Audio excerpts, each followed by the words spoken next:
นังนั้นโยเคน้องสำตีกองหลังวายอำยักด้วยสายเอาหือออปีแก่นกู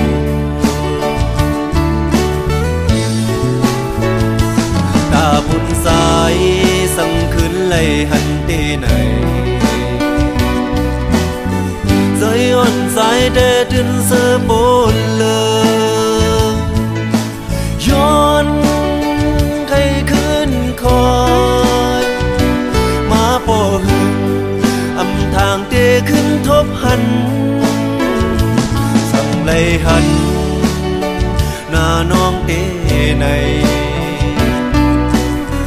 เห็นอ่านเตะละหนอ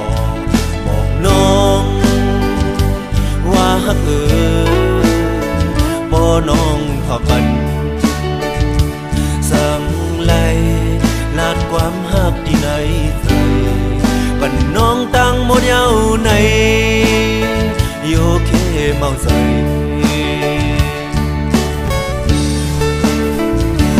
อย่าไปถา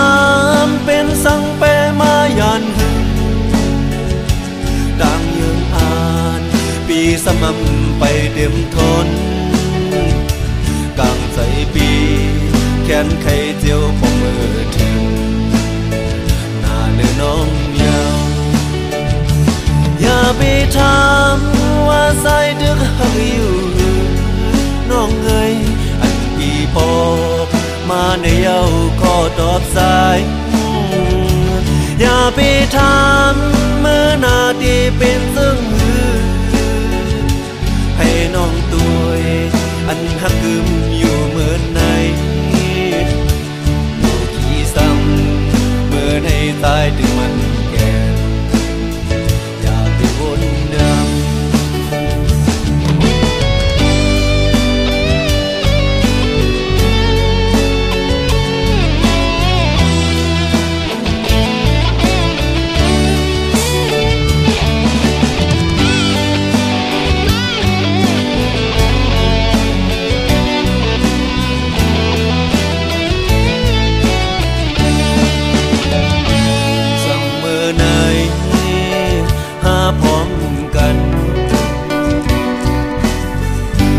คงกลางในดึนเสือบนเปิ